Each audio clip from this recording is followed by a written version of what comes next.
What happens when two young officers stop an old man on a rusted motorcycle, only to learn he's not just any old man? They mocked him, questioned his sanity, and tried to humiliate him in public. But what they didn't know was that in just a few minutes, 50 soldiers in Humvees, led by a decorated captain, would roll up to defend the man they had just insulted. This isn't just a story about respect. It's about honor, identity, and the moment when history walks right past you and you don't recognize it. It was the kind of morning that whispered of winter long before snow actually fell. Early sun just rising over a sleepy town, its warmth still hours away. The town of Carson Ridge lay quiet under a silver mist, dew glistening on rooftops, and the few people out walking wore scarves pulled high over their faces. Only a few cars moved along the main road, their tires humming gently on the frosty asphalt. At 7:15 a.m., a rumble broke the silence, the unmistakable deep-throated growl of a 1970 Harley-Davidson shovelhead. It rolled through town like a ghost from another era, the engine sounding older than most of the buildings lining the street. On it sat James Harris, 82 years old, upright, calm, with both hands steady on the handlebars like he'd been born on that seat. He wore no helmet, just a tattered ball cap pulled low over sun-weathered skin, and a faded army jacket that hung heavy over broad shoulders that time hadn't managed to shrink. His jeans were worn but clean, boots scuffed but polished, and the way he rode, not fast, not slow, told everyone who noticed that this man had nowhere to be in a hurry, but everywhere to go with dignity. The few early risers that spotted him might have thought him odd, but no one stopped him, because in small towns, old men riding old bikes are either invisible or legends. He pulled into the parking lot of a small gas station, a spot he'd stopped at every Wednesday and Saturday morning for the last 15 years. It sat on the edge of town, near a long-forgotten diner and across from a vacant lot that used to be a mechanic's shop. As Harris parked the Harley and killed the engine, the silence returned, briefly. Then came the flicker of red and blue lights in the mirror. A police cruiser pulled in behind him, engine still running.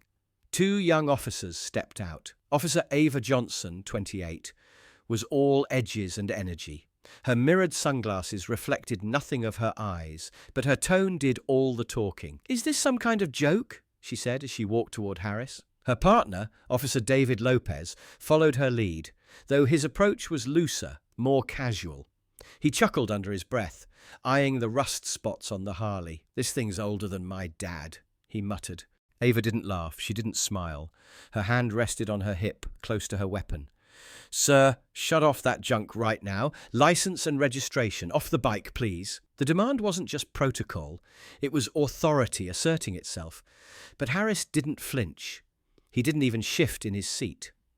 With practiced ease, he handed over a brown leather wallet. It was worn around the edges, the kind of wear that only comes from decades of being opened and closed. Inside, the license was clean, current. Registration perfect. Ava looked it over. "James Harris, 82. Don't you think you're a little too old for this?" Lopez was already circling the bike, inspecting it like a curious child. "Man, this thing is falling apart." Harris said nothing. His silence wasn't fear or confusion. It was a choice. Decades of military training had taught him how to read people, how to wait, how to remain still, even when the wind picked up around him. Ava's voice grew firmer. "Sir, step off the motorcycle. Hands where I can see them." A few people had gathered across the street, watching. The gas station attendant paused mid-sweep, leaning against the doorframe. Everyone was quiet. Harris climbed off the bike slowly, with deliberate, steady movements. He stood tall. Not tall like a young man puffing up his chest, but tall in the way a mountain is tall. Unmoving. Timeless. Ava eyed him carefully. "Where do you live, sir?" "Out near Highway 340, he replied, voice quiet but firm. "You live alone?" "I do." She nodded toward the crowd, whispering something to Lopez. He shrugged. "Probably just another confused old guy." Ava looked back at Harris. "Do you have any family? Anyone checking in on you?" "I've been taking care of myself since I was 70, Harris answered. "I suppose I've got the hang of it by now." But the officers weren't listening, not really. Ava stepped closer. "Do you understand? This is dangerous. You could cause an accident. You could hurt someone. That motorcycle's a hazard. And frankly, you look like you're not up for this anymore." Still, Harris said nothing. His eyes never left the horizon. The sky was turning brighter now, light catching on the edge of the gas station sign. Then came more murmurs from the small crowd. Someone whispered, "What are they doing? He hasn't done anything." Another voice, "They're just hassling an old man. Typical." Inside the gas station, Marcus, the owner, a Gulf War veteran himself, recognized Harris immediately. He'd known the man for over a decade. He'd seen the respect in the way Harris treated strangers, how punctual he was with every payment, every gas fill-up, every quiet nod on his way in and out. Marcus knew the story, knew that Harris was more than he looked. And as he watched the scene unfold through the window, his jaw tightened. Then he turned and picked up the phone. "Fort Carson," he said. "Let me speak to the duty officer. This is urgent." The call. James Harris stood still, unmoved by the probing words of the young officers, his calm demeanour more unsettling to them than defiance might have been. The rustling whispers of the forming crowd hinted at discomfort, but no one dared step forward yet. Marcus Williams, the Gulf War veteran and owner of the gas station, recognised the injustice unfolding and the man behind the weathered face. 15 years of small talk at the pump, bills paid on time and stories swapped in the early morning haze had forged a quiet respect. James wasn't just some old man. Marcus knew discipline when he saw it. Without a second thought, he picked up his phone, called Fort Carson, and demanded to speak to an officer. "We've got a situation," he said, eyes locked on the scene across the street. "A veteran's being humiliated. His name's James Harris. You need to send someone, now." Back at the bike, Ava Johnson was growing impatient. She questioned Harris with the air of someone who'd already made up her mind. She spoke louder now, assuming his silence meant he couldn't hear. But it wasn't that Harris didn't understand, it was that he did. He had been through this before, people judging a book by its cover, mistaking quiet dignity for confusion. Officer Lopez tried a softer tone, asking questions with fake sympathy. Harris responded with the patience of a man who'd trained young recruits fresh out of high school, taught them how to survive, how to lead, how to listen. He had no need to explain himself. Not to them. Not anymore. As the tension grew, the low rumble of engines echoed from the distance. It started like a whisper, a sound that didn't match the sleepy rhythm of the small town. And then, like a rolling wave, it got louder. The crowd turned to look. Down the street came a convoy. 6 Humvees, moving in sync, like they were back in formation, the stars and stripes waving on the lead vehicle. At the front, Captain Elena Brooks, uniform crisp, eyes sharp, stepped out as the convoy came to a halt. She walked with purpose, flanked by 2 soldiers who immediately approached the officers.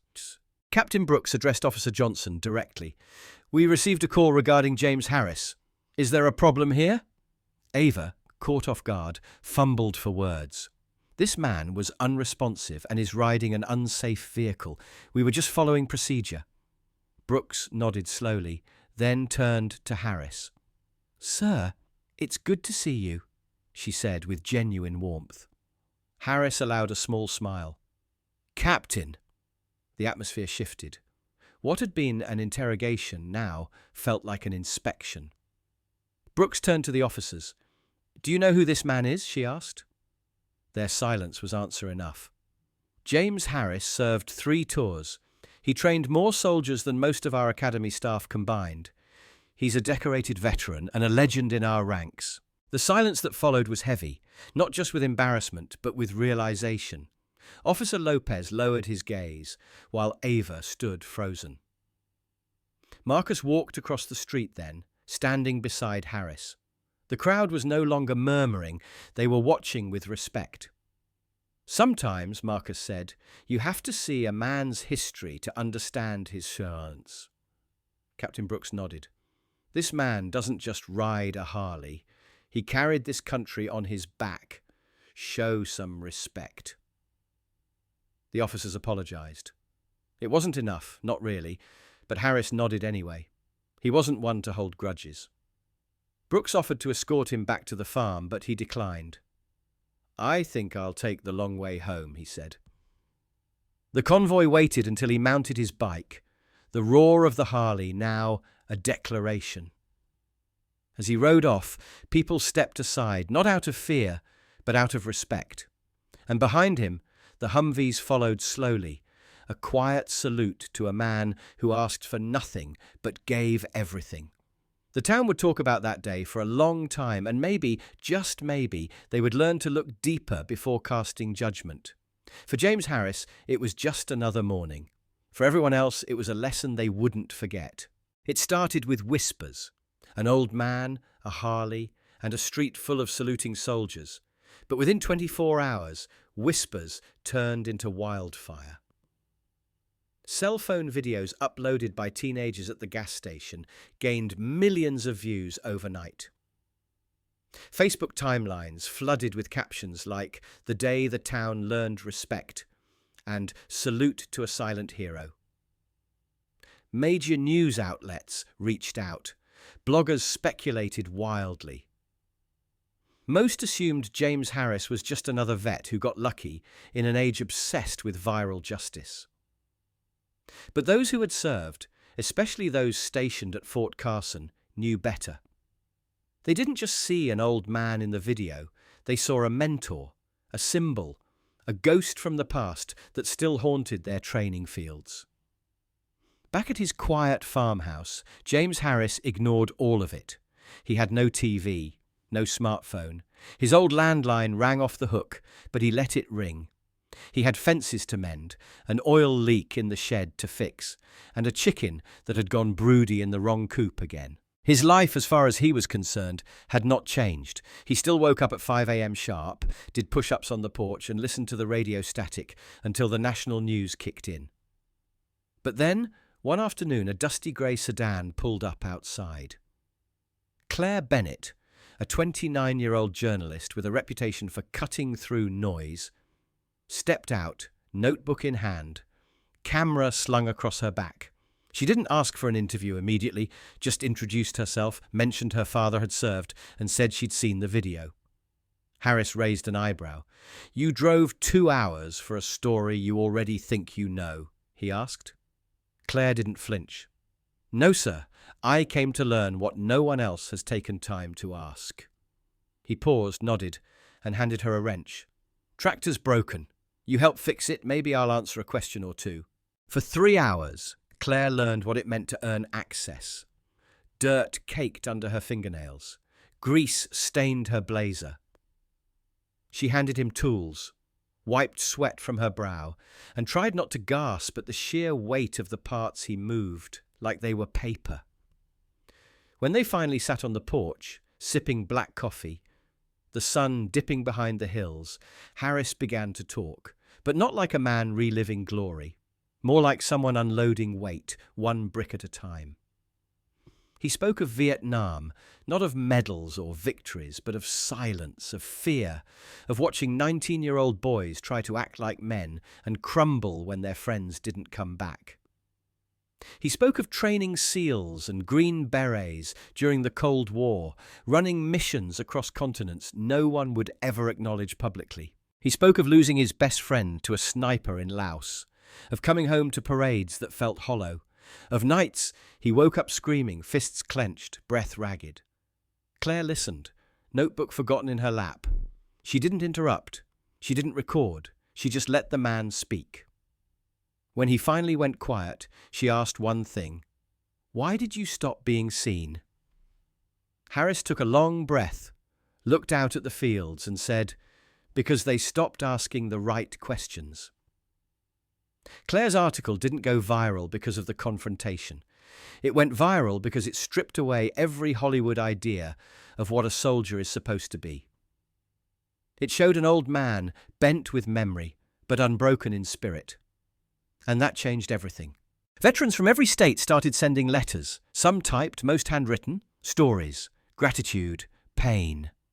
Teenage cadets began showing up at the gas station on weekends just to shake Harris's hand. Claire was offered a book deal, which she declined. "It's not my story," she told the publisher. "It belongs to him." Local news crews begged Harris for a follow-up. He refused, every time. He didn't need the spotlight. What mattered to him was that the next time a young officer saw an old man in a leather jacket on a Harley, they'd look twice before judging. The sheriff of the town met with him privately, apologized for the treatment, and offered a community award. Harris turned it down, politely but firmly. "Respect doesn't need a plaque," he said. Even Officer Ava Johnson came by, off-duty, plain clothes, no badge. She didn't say much, just stood on the porch and said, "I was wrong, I'm sorry." Harris looked at her for a long time, then nodded once. "Learn from it, that's all that matters." From then on, whenever Harris came into town, heads turned, but not because of spectacle, because people understood what silence sometimes carries, understood that legends aren't made in a day. They're revealed by decades of unspoken service, by a moment when the world finally stops long enough to see what's always been there. In the weeks following the incident, the ripples of that moment on Main Street grew into waves, not just in town, but across the state, then the country. What began as a confrontation between an old man and two overconfident cops became a conversation about respect, legacy, and the stories we don't bother to ask. Fort Carson issued an internal commendation recognizing James Harris for his decades of unacknowledged service. But James, as always, remained indifferent to praise. While the world spoke of him, he retreated further into his routine, his chickens, his tools, his Harley, and the silence of a life earned through years of sacrifice. But the world wouldn't leave him alone. News outlets camped outside the gas station where it all happened. Local schools invited him to speak. The mayor offered a medal at a city council meeting, which he declined without hesitation. "Respect isn't earned in rooms like that," he said simply. Ava Johnson, the officer who had doubted him most, began visiting the farm on her days off, often under the pretense of returning a book or asking about mechanical advice. It started awkwardly, her posture stiff, her voice cautious. But James never mentioned the incident. Instead, he showed her how to clean spark plugs, offered her coffee, and told her stories, not about war, but about life. Slowly, the armor she wore, the kind not made of Kevlar, but of pride and assumption, began to crack. One day she asked directly, "Why didn't you tell us who you were?" James looked up from the engine he was working on and replied, "Because I don't need to. If someone needs a title to earn your respect, then you don't really understand respect." That day, Ava stayed until sundown, helping him stack firewood. And when she left, she didn't see an old man anymore. She saw a mentor, a mirror, a warning. Meanwhile, Officer Lopez struggled in a different way. He had laughed that day, mocked Harris's age, and whispered under his breath like a schoolboy too sure of himself. Unlike Ava, he didn't return to the farm. But he couldn't escape the fallout. A formal review was launched into his behavior, standard procedure, but it rattled him. He wasn't a bad cop, just a young one, raised in a culture where authority too often equaled arrogance. But now every glance from a citizen carried weight. Every old man on a sidewalk reminded him of James Harris. He began to realize that the badge didn't make him strong. It made him responsible. And he wasn't sure he'd been living up to that. So in his own way, he sought redemption. He enrolled in a community leadership course. He volunteered at a veterans center downtown, cleaning, organizing, listening. And one day he found himself at the gas station, face to face with Marcus Williams, the Gulf War vet who had made the call to the base. Lopez stammered through an apology, but Marcus just nodded. "If you really mean it," Marcus said, "then show up tomorrow. We're repainting the fence at the VFW." And Lopez did. He showed up the next day and the day after that. Slowly the town watched him change. Not through grand gestures, but small acts of humility. A lifted box, a silent salute, a young man trying to be better. And James? He kept riding that Harley every morning, the sound of its engine echoing through the hills like a heartbeat that refused to fade. But more than the bike, it was the trail he left behind that mattered, the lives he touched, the lessons he never taught out loud, but that everyone somehow learned. The reckoning wasn't about punishment, it was about growth. It was about the quiet revolution that happens when people are forced to confront who they really are and who they want to become. In the weeks after the ceremony, life seemed to settle back into the familiar rhythms for James Harris. But below the surface, things had changed. Recognition had brought him no peace. In fact, it had stirred something dormant, something smouldering just beneath the skin. Not regret exactly, not guilt, but responsibility, legacy. Every handshake at the Fort Carson event had placed a new weight on his shoulders. Letters kept arriving from veterans, from active duty soldiers, from the children of men who had once served under him. Some were warm and grateful. Others were haunted, filled with stories of trauma, abandonment, questions left unanswered.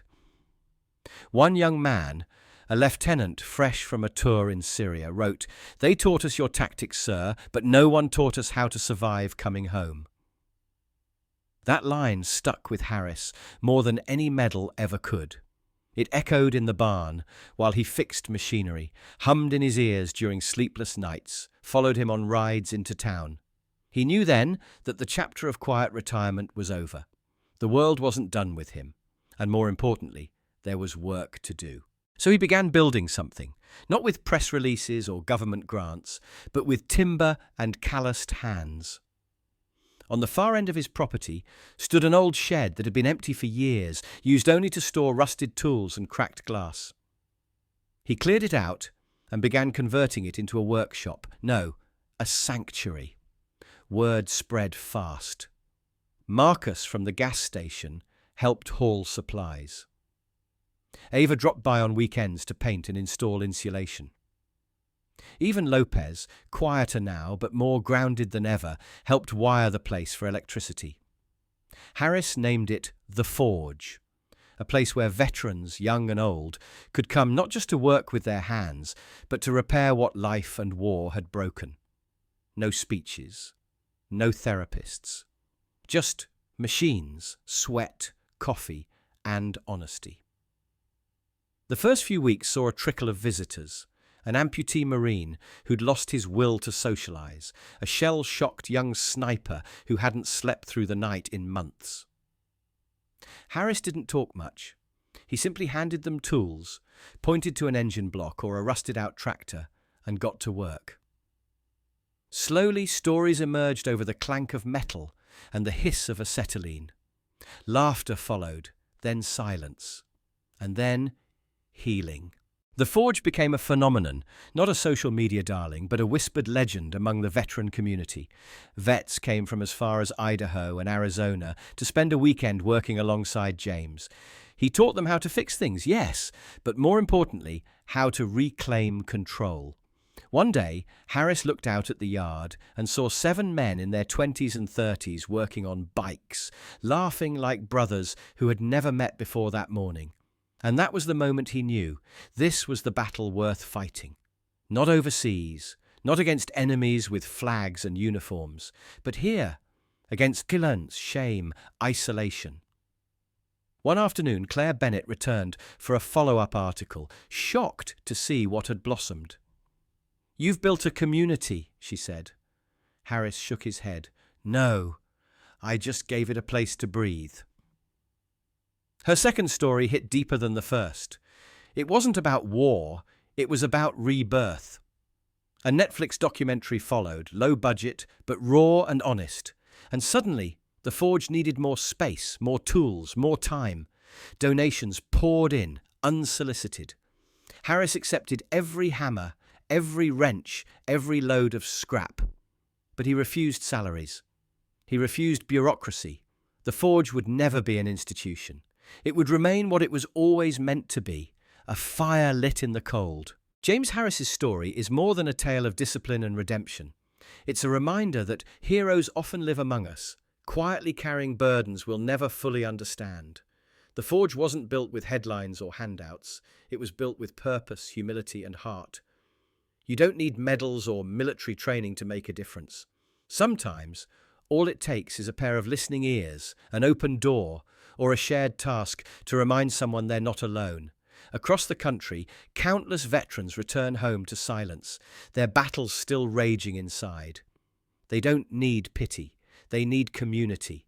They need purpose. They need us. So let this story move you to action. Reach out to the veterans in your life. Volunteer your time, your space, or your skills to create safe places where healing can begin, whether it's a garage, a classroom, or even a quiet coffee table. Support veteran initiatives that prioritize dignity and mental wellness. Share stories like James Harris's so others can remember the power of quiet strength. And most importantly, treat those who've served with the kind of respect that doesn't ask for credentials, just humanity. Because sometimes the most life-changing thing you can say to a veteran is simply, "I see you."